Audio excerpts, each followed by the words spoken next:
as much as, you want to get the victory royale, if you can get a bunch of eliminations, you will leave the game with the most points out of it, right? And that's exactly what they did. They got second place, but they had more eliminations than anybody else.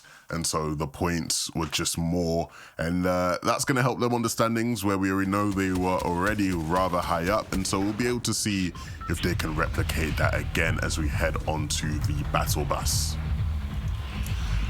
Well, we're here. We're on the battle bus. Everyone's jumping north to south. Bus coming through. Everyone. Oh, a lot of people jumping early. Well, at what point do you change your drop spot, Levin, though? Me never, but for these guys, I don't know. I guess if things aren't going well after game 3, then switch up for the last game, right?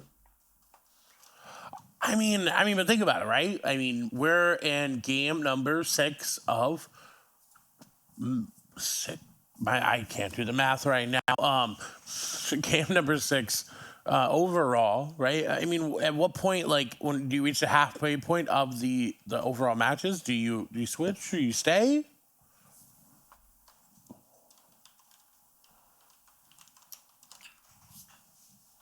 Apologies, I was dealing with a technical difficulty on my end.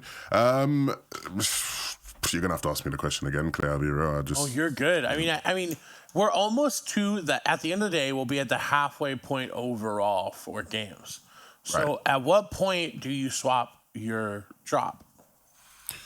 Honestly, I think more so. I don't think there's any set point. You change your drop. I think it literally is totally dependent on how that team feels about their situation, right? If you've won off spawn against a team a couple times, maybe you think, hey, look, we're just going to out for this spot, going to keep going. Maybe you decide, no, we don't want to bother even trying, we leave now, right? So it completely depends. In the case of Faris and C4, I don't think they'll be leaving Condo anytime soon. They've had a fair bit of success out of here. We'll see if that continues throughout the day. Our game 1 winners, Peckle and Rampage, doing decent here at sign-up station early on as well. And how'd they go from getting a armored battle bus to getting a tank? What? I would like to know the progression there that they went and grabbed that out, because there's not really a tank around Zenep Station, so I don't know where they found it, but whoever left it there has got to be regretting it.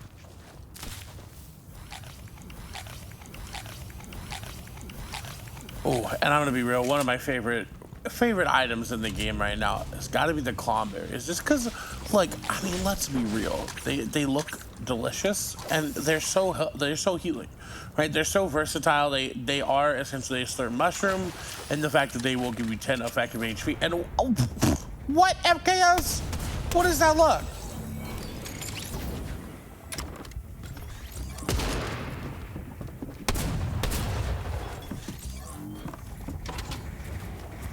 Moving over, Rocky Rails, Levin's favorite POI. Rocky Rails landing here as well.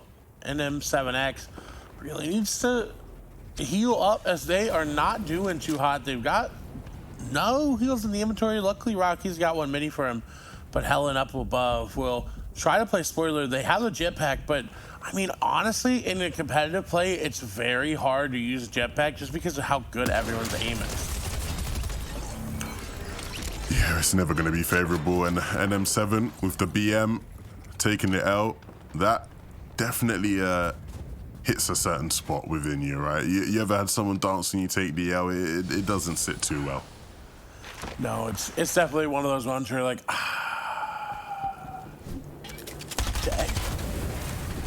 I agree. I'd have to agree. But moving over, we got Trick Shots and QNDX. They do have a team right on the other side of them, but I don't think QND7X has a teammate there, and you see, based on that shockwave, it is going to confirm that they need to get out.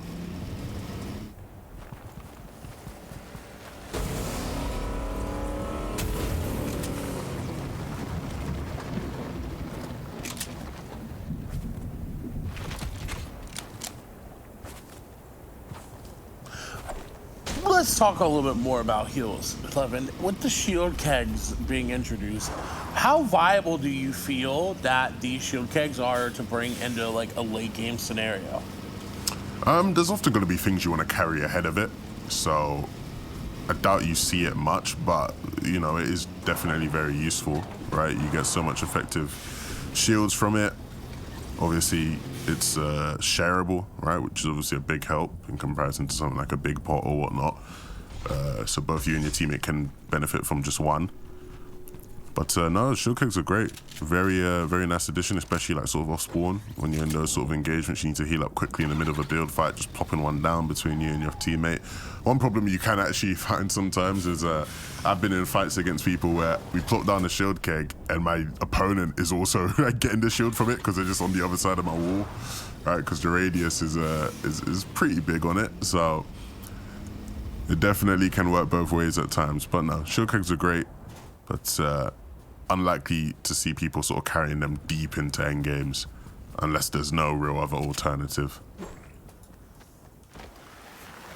Yeah, I think my other than the Clomberries, my favorite competitive heal item has got to be the Mad Mist 11. Let's be real. It's just so versatile.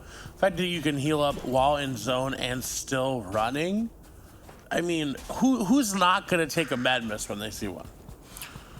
Yeah, med mists are great. Med mists are really nice. I think chug splashes probably are the best though, in terms of just being able to give you shield and HP. Having that HP is very important, which is why med mists are really good. Floppers are obviously really good as well this season, being able to have some storm plays with that as well. But I think it's always going to be chug splashes. I think if you can have 6 chug splashes, this is ideal in most situations, at least. Oh, for sure. I mean, I don't think there's a better item when it comes to healing comparatively. I mean, the chili chug splashes when they were there, I mean, definitely because of the fact that they did offer that speed boost, but it's still, chug splashes still reign supreme, but that med mist, if you have the opportunity to pick it up, it's definitely worth grabbing. That's a different story over here out at Tilted 11. We've got Senpai and Draftel, who doesn't look like they fought off spawn, have a great position to hold players out of zone, and are hitting some pretty good shots.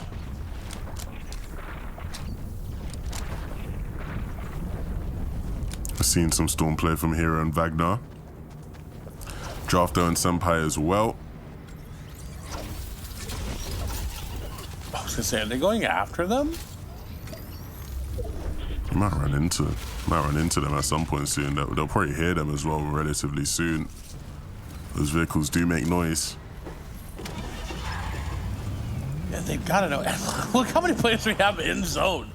1, 2, 3, 4, 5, 6, 7. 7.5 trios in zone still?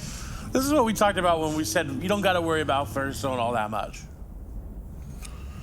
Yeah, there's so many hills around the map as well that, like, a bit of storm play won't hurt. And like we established, right, people aren't like necessarily playing for like optimal surge positions that would in other, sort of playlists. The no build's a bit more leeway in that sense. Goated and Wazzy though, we saw a lot of these guys yesterday, and picking up C4 now, that's a nice little elimination to get. Faris now, not got much help with him. And Wazzy will do a good job of sort of getting these players off of his back. Adapter was taking some shots over at Goated, but the cover comes through, which is really, really nice. And Dylan, Wazzy and Goated, they were the ones that really got their tank play on our radar. They were, what's the word? They were innovative, if you will. Like they were just running over people. They were using it the way we saw NA and EU use it, and they really just didn't care that players could shoot at them. They were just going for straight elims, it felt like. Yeah, they were going really aggressive. I think the big thing though is that you can't expose yourself too much. Like, playing too aggressive can be a big hindrance at times, right? Especially in this mode where, there's just so many different angles people can attack you from without you being able to really do anything about it.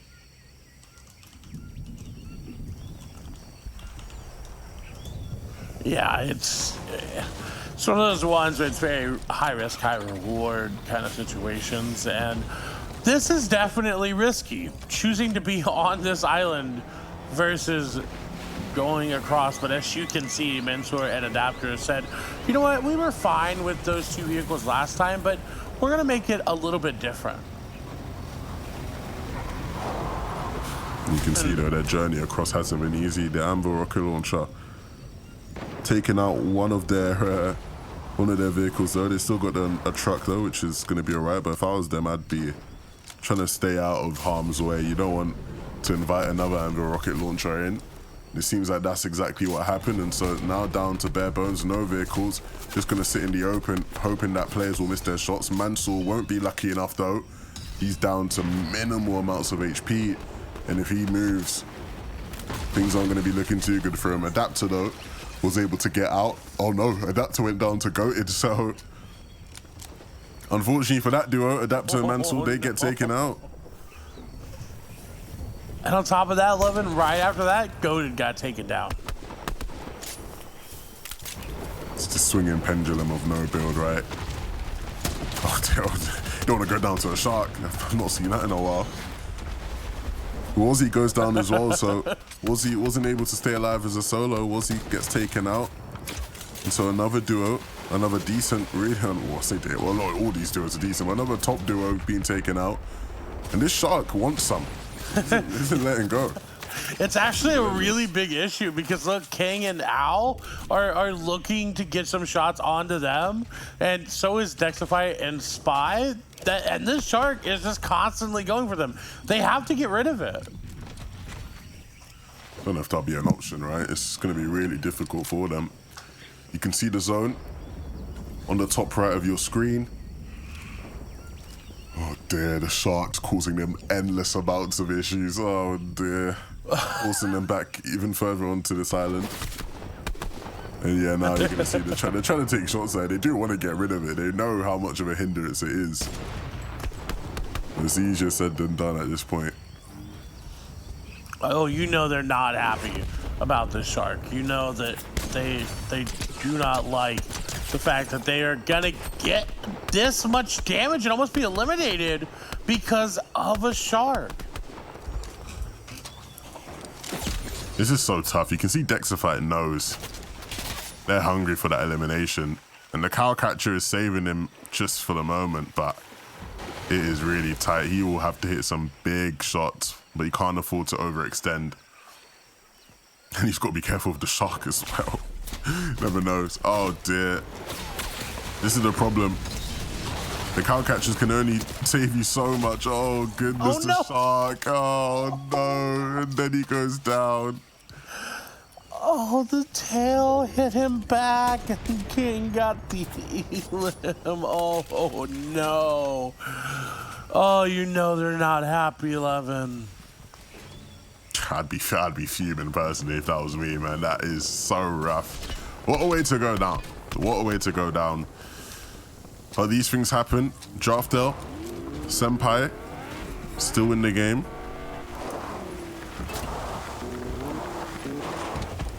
Can they do another top 3 performance here? Are you predicting a top 3 from them again? I mean, at this point, we have to, right? I mean, they're playing very well. They're setting themselves up in great positions. Rocky Reels could be going down to them as well. But for them, and as they do, they go down. I don't think it matters about the placement because they had 7 elims. And even if they went down in 4th place, they still would have beaten 1st place, I believe, with just the amount of elims that they had and placement points. So for them, it's definitely just... It seems like they're playing normal no build. They're just here to have fun, to get as many elims as they can, and go out swinging. Yeah, they've got it on lock. I respect it. They have this mode on lock right now. There doesn't really seem to be anyone that can really deal with them. Maybe they've just been playing a lot more no builds than everybody else. They may have. I mean, it's a very fun game mode to play. Oh, Levin. Oh, Dexify and Spy. Oh no, they have made. Wait, why? Why? What happened to Senpai? Why? Why would he move? They had such a great spot.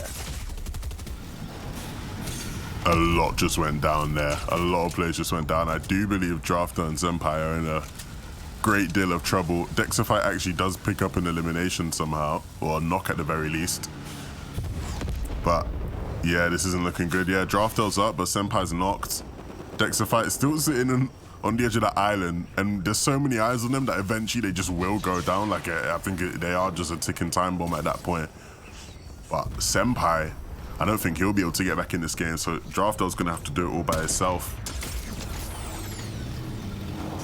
Yeah, there's not really much. Oh wait, Drafto got an Elam. Maybe able to go back, and as they go down. Unlucky. Aggressive play style, not rewarding. Yeah, they got themselves into a bit of a pickle there. They wanted to hold these guys here, you can see on your screen, but they ended up getting held themselves. Spy will go down, Justify will stay up though. And so another tale of just somebody having to play as a solo. Seems like that's happening a lot here lately, Levin. Everyone either has their duo in a vehicle or solo. That's Dexified. There's the play coming through from LLJFT. And they had Dylan down, and just look at how much loot they left over. There's so many chug splashes there, Levin. So many extra, and just so much. You can see Rapid in the tank. Last game he was a solo. Doesn't want to have to do that this time round, but if they're not careful, that will be their fate. The tank gets blown up, and rightfully so. Everybody being more vigilant of them. Gentle though, and FHD, they're trying to camouflage their tank here in the bushes. And maybe it's working. There's not many people taking shots at them. Oh, and the miss throw on the cow catcher. No! They're gonna get tagged up because of it. Rapid. One Elam there. Does have a legendary combat. Close range is there if they get there, but they don't need to. The teamwork onto Sonic will be just enough, and FKS was trying to high 11, but just gets taken down. Even without a tank, these guys will still be a threat. Okay, this is the tank v tank warfare that I was talking about. FHD's gotta be careful. He actually gets taken out. He gets dropped. Oh dear, Gentle now probably gonna have to sort of fend off for himself. FHD's still up, but just down to such bare bones in terms of shield. SNW will be able to use the repair tool, get the tank back up to a decent amount of HP. I don't think he has enough for full. But you can see FHD and Gentle going right back at it, trying to just damage their vehicles as much as possible, and that's huge.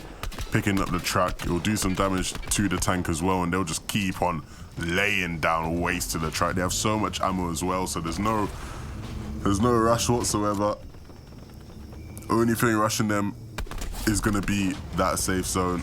Oh dear, wow, Kakarot goes down. A really nice find from these two. Gentle hitting some nice shots. Teamwork really is here for this duo. You can tell as SNW is trying to throw shockwaves at his opponents there to get them into zone to try to survive a little bit, but the shockwaves hold true. They are just not where players, they're not working for players, it seems like. You know, it seems like everyone that has it either gets eliminated right away or they survive for just a little bit and then immediately go down. Vagnar and Hero, who were in zone at the first one, able to make it all the way through, make it to this end game, as we're now in zone 6. You'll see you have to move just a little bit here, and that battle bus player is unfortunately gonna get just a lead. That is real tough. But we have 3 teams left, 3 duos all standing strong. And this is where things really kick off, coming to the dying moments of the game. And with Wagner and Hero here, can they be their own heroes? Hero will go down. Gentle needs to be careful, doesn't get overzealous. Wagner as well will fall in the sky. We talked about how the shockwave plays just don't seem to be working out.